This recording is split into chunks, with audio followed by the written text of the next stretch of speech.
Chuka Umunna. Thank you, Mr. Speaker. Five quick points, or thereabouts, in 5 minutes. First, it is an absolute utter disgrace that it has come to this, that it is the backbenches of this House forcing the government to follow a process to reach a decision.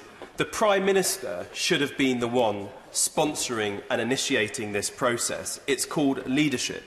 But the reason, time and time again, she has failed to do so is because she always fails to face down the ideological zealots in her own party.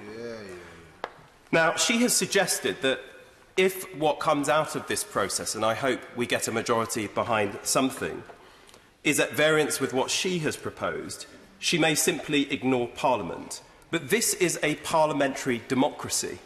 The campaigns to leave the European Union were fought in the name of parliamentary sovereignty. And is she seriously saying that she can maintain any credibility or authority in her negotiations with the EU Council if she seeks to set her face against the will as expressed by the House through this process? On the substance of these motions, I will be supporting the People's Vote amendment laid by the Right Honourable Member for Derby South, motion M, and I commend her speech, which was excellent and explained far better than I could why we should all support that motion. But I will perhaps just explain personally why I am doing so. As a House, we had a duty in the last Parliament to try and square the circle between the promises that were made in that 2016 referendum and what was deliverable. And that's why I voted against my heart to invoke Article 50 2 years ago. But with every week that has passed, we see that not only did the campaigns to leave the European Union lie, they have broken their promises, and the Electoral Commission have confirmed that they cheated too. Now, I listened carefully to the speeches of the members for Brigg and the members for Vauxhall talking about the importance of delivering upon the result of that referendum. But the problem this Parliament has been grappling with is that it is impossible to deliver on those mythical, fantastic promises that were made back then. And in the face of that disaster, and in the face of the catastrophe that we have seen unfold through these negotiations, the last resort is always to invoke the will of the people. But the simple fact is, ever since that referendum was held, all the signs are that proceeding with this flawed Brexit is far from what this country wants. After the 2016 vote, you would have thought support for what had been voted for would have gone up. But in almost every single poll, we see that support for it has fallen.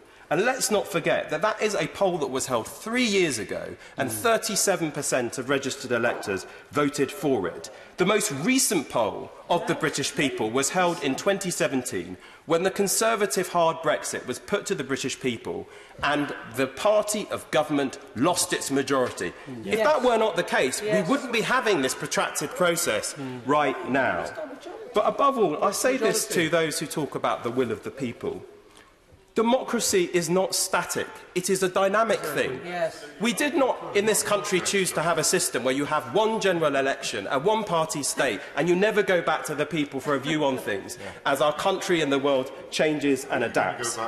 And I just want to finish on this point, actually, because they haven't been mentioned in this debate so far. It is the younger generations in this country. And I heard the contribution of my neighbour in Vauxhall.